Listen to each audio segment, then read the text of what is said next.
A boy named Steve has always dreamed of being a miner. But whenever he tries to help, an old man chases him away. Decades later, Steve is a depressed adult who sells door handles. One day, Steve's lunch reminds him of his love for mining. He returns to his childhood town and confronts the old man, dodging his attack to finally enter the mines. Steve happily mines for hours and eventually finds two mysterious glowing artifacts. When he puts them together, they open a portal to another dimension called the Overworld. Steve immediately falls in love with the Overworld, where night falls every 20 minutes. Everything is shaped like a block and can be used to craft whatever his mind could come up with, including a house made of wool. The world is beautiful during the day, but at night Steve must stay inside the house to avoid the zombies. One morning, he finds an aggressive wolf. By feeding him a bone, the wolf becomes friendly and Steve adopts him as a pet, calling him Dennis. Years pass with Steve and Dennis traveling the land and building all kinds of amazing structures. Eventually they come across some mysterious ruins and a chest with a missing block. Steve uses the block to repair the ruins, creating a new portal. Dennis and Steve immediately cross it and find themselves in the Nether. There's no joy or creativity here, just piglins mindlessly looking for gold. Their leader is Malgasha, an evil sorceress who looks for the Orb of Dominance. Steve's glowing artifact is that orb, so she steals it from him and starts making plans to take control of the Overworld. Steve and Dennis are locked up in a cell, but Dennis takes the keys from a guard to escape. Then they retrieve the orb and Steve makes Dennis take it to his house in the real world. While some piglins recapture Steve, others try to chase Dennis. However, these piglins can't be in the Overworld because it turns them into zombies and they're forced to retreat. Before jumping into the portal, Dennis accidentally loses his collar. In the real world, he hides the orb under Steve's bed. The orb splits when it falls, which closes the portal. Now Dennis is stuck here. Many years later, Garrett has a retro store in a small town in Idaho. He used to be an arcade champion in the 80s and has never let go of his glory days. Now his shop isn't doing so well and he ends up receiving an eviction notice. Desperate to make some cash, Garrett goes to a storage auction, hoping to find a lot with something valuable he can resell. He learns that one of the lots has a rare Atari Cosmos, so he buys it for $900 with a check that can't be cashed now. However, when he finally opens the Atari box, he discovers that it's empty. He furiously starts destroying the storage unit, not noticing the orb pieces that fall from the box. To make matters worse, his car breaks down in the middle of the road when he tries to go home. Meanwhile, siblings Natalie and Henry are moving to the same town because it was their mother's dying wish. As they drive down the road, they see Garrett raging at his car. When they arrive in town, real estate agent Dawn gives them the house keys and a gift from the potato chip factory Natalie will be working at. Dawn carries animals in her car because her dream is to open a petting zoo. The next day, Natalie makes their mother's signature pizza for Henry to take to school, hoping that it'll help him make friends. On his way to school, Henry sees Garrett's retro store and goes in to admire all the cool things. Garrett uses the chance to promote his mentorship program, so when Henry asks for life advice, Garrett demands payment and ends up taking the pizza instead of cash. Garrett says many inspirational words that don't make much sense, but at least he reminds Henry that teamwork is important. At school, Henry's first class is art and the teacher makes the kids draw a banana and an orange. Instead of making the usual still life drawing, Henry draws a banana with a jetpack. The teacher scolds him for not following the assignment and his classmates mock his ideas. To prove them wrong, Henry goes to the school lab and builds a jetpack, which he straps to a skeleton. He then does a test run in front of the crowd. The jetpack launches well, but it fails in the middle of the flight and crashes in the potato chip factory where Natalie works. The big potato statue on the roof is hit and falls into the river. The vice principal says this could potentially mean expulsion and demands to see Henry's guardian. Instead of calling Natalie, Henry calls Garrett and offers to pay him $26 if he pretends to be his uncle. Garrett picks Henry up and the vice principal is excited to flirt with a pseudo-celebrity that she lets the boy leave. At the store, Henry is tired of all his ideas failing and throws his notebook away. Then he notices the mysterious artifacts and wonders what they do. Garrett reads the paper that came with them, which says they should never be combined. Henry does so anyway and the orb starts glowing while Garrett reads the other side of the paper, which warns them that it's extremely dangerous to look for the orb's treasure.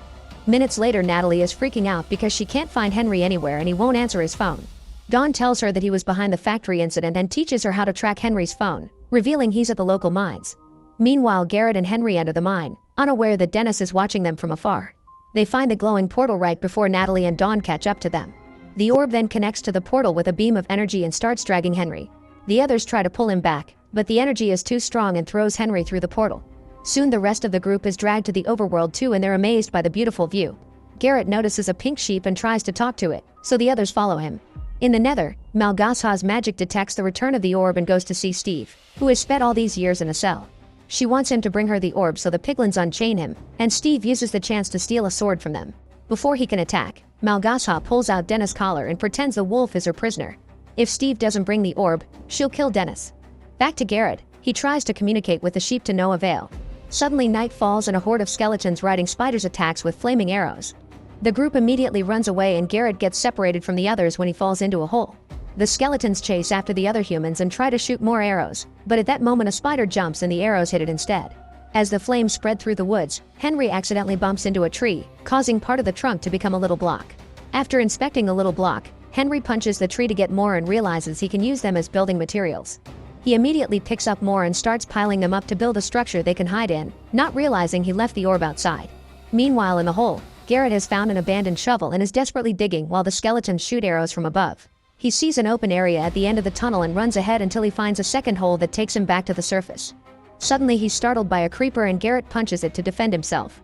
The creeper glows for a few seconds before exploding, which sends Garrett flying across the field. Then Garrett starts running as both the skeletons and the zombies go after him, but he stops to pick up the orb. Unfortunately, an arrow hits the orb and breaks one of the pieces, causing the portal to disappear. Garrett picks up the remaining piece and runs to Henry's building, but there's no door. While he fights one of the zombies, another monster appears on the roof and the group has to push it off. Soon the zombies surround Garrett, so Henry opens a hole and brings Garrett inside before closing it. Unfortunately, a creeper gets too close to the building and explodes, bringing down part of the wall. The group runs to the roof and stands in the corner as the horde comes closer. Suddenly one of the zombies is stabbed by an axe and thrown off the building by Steve, who is here to save the day. Using his axe and quick fighting moves, he fights the horde and easily kills most of them in minutes. The remaining enemies are burnt down when the sun finally comes out.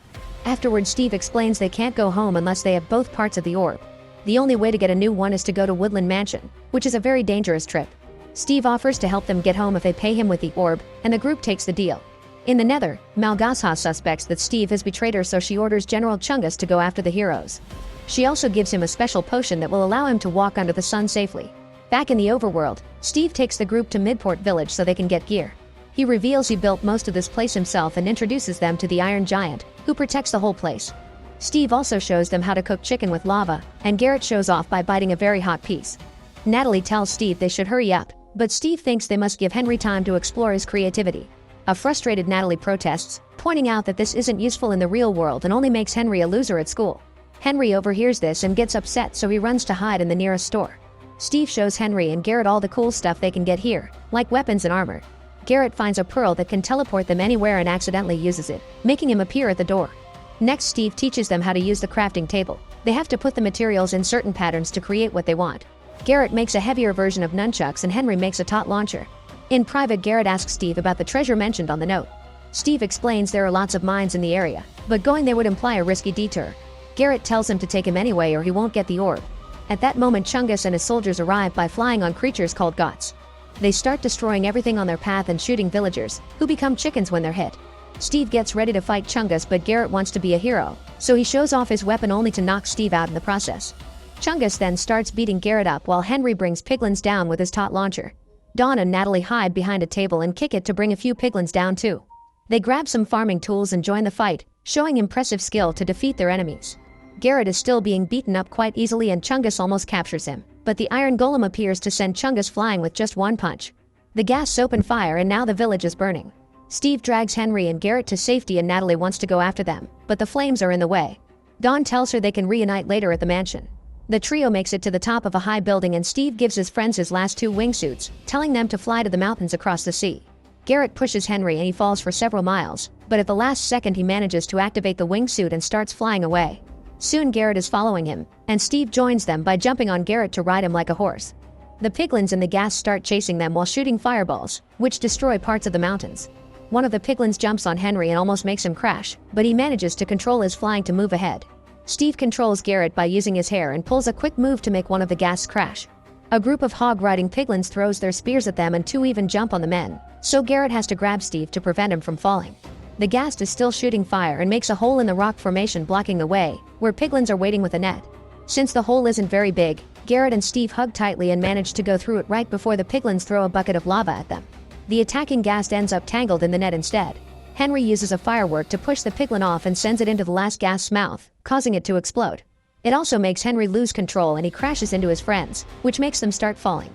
Luckily, Steve has a water bucket that he throws on the ground, creating a lake for them to land safely on. While the boys travel through the woods, Steve tells them Malgasa's story. She used to dream of becoming a dancer, but the piglins didn't appreciate her talent and her father was ashamed of her. This made Malgasha denounce creativity, and now she wants the orb to black out the sun to destroy the overworld. Steve promises he won't give the orb to Malgasha, but he needs it for leverage to save Dennis. In the Nether, Malgasha yells at Chungus for his failure and unleashes the Great Hog, who easily kills Chungus with just one move. Then Malgasha sends him out to get the orb. In the village, Dawn and Natalie try to get on the last boat, but the villager just rows away. Natalie mines a piece of wood to throw at him, only to miss. Now they'll have to find another route. Night falls when they reach the woods, and they discuss how awful it is to have adult responsibilities while fighting zombies with their farm tools. Suddenly a growling wolf appears behind them, so Dawn befriends him by giving him a bone. This makes a collar with his name magically appear around his neck, confirming this is Dennis. Dawn recognizes the name from Steve's stories and asks Dennis to take them to him. Meanwhile, Steve takes the boys on a detour through the redstone mines, where Garrett accidentally steps on a trap and the walls start throwing projectiles at him. Garrett tries to run, but a cube hits him and sends him flying. His head lands on a lever that opens a hidden door, revealing a huge pile of diamonds. When Garrett starts filling his pockets, Henry gets angry because he realizes he planned this. At that moment, Steve smells something horrible and they hear the Great Hog appearing nearby. The trio rushes to get on a minecart and rides through the mines very fast, but eventually the redstone powering it runs out and leaves them stuck in a dark room. Steve lights a torch and they find themselves surrounded by creepers. The Great Hog is getting closer, so Garrett starts pushing the cart toward the redstone trail while Henry hits the creepers. The cart hits the trail just in time to leave the mines while the Great Hog is brought down by the exploding creepers. Once the trio reaches the woods, Henry calls Garrett out for his selfishness. Garrett finally drops the macho attitude and admits he's scared because he's a loser. Henry takes pity on him and they reconcile, so Garrett lets him have the orb. Eventually, they make it to the mansion and Steve shows his friends a map of the 3 floors. There are dangerous enemies guarding every area, so they need a plan. Garrett and Steve distract the Vindicators on the 1st floor by playing some silly music, allowing Henry to sneak around. At first he manages to avoid a few guards, but when he reaches the stairs the Vindicators see him and start chasing him. They throw their weapons at him and Henry avoids them by hiding in a room. Meanwhile, Garrett and Steve are captured and put in a ring. Steve is tied up and Garrett must fight their greatest warrior, who is a tiny zombie riding a chicken. They're small but very strong, so they use their teamwork to hit Garrett over and over again. Garrett manages to pull a move to hit the zombie back and the kid starts crying, but he's just acting to attack Garrett by surprise. When Garrett is down, Steve manages to remove his ropes and jumps to headbutt the zombie, throwing him off the ring. Back to Henry, he starts searching the chests in the room and uses some materials to build a diamond axe. After searching for a while, he also finds the replacement artifact for the orb. At that moment, the Enderman appears and uses its power to hypnotize Henry, making him see a vision of all his friends insulting him. When the fake Garrett burns his notebook, Henry snaps out of it and attacks the Enderman with his axe. The creature keeps teleporting away, but Henry never gives up and hits it until it finally dies, leaving a pearl as a reward. Then Henry mines a hole in the floor and jumps to reach the ring. The 3 friends run out of the mansion together, only to be surrounded by Malgasha and her army on ghasts. She uses her magic to get the orb from Henry's bag and flies away while the piglins jump on the bridge with dynamite. Garrett throws Henry at one of the ghasts, causing the piglins to fall off. Then Steve puts down a slime cube and bounces on it to join Henry, but before Garrett can do the same, he's blocked by another ghast. He tells Steve and Henry to leave without him and starts fighting the enemies, who soon blow up the bridge. The explosion damages all the ghasts and the boys end up crashing on the ground. Sometime later, Steve wakes up and is excited to find Dennis licking his face. It turns out that he and Henry were rescued by Dawn and Natalie, who are keeping them safe in a mushroom hut. Natalie apologizes to Henry for what she said and they reconcile.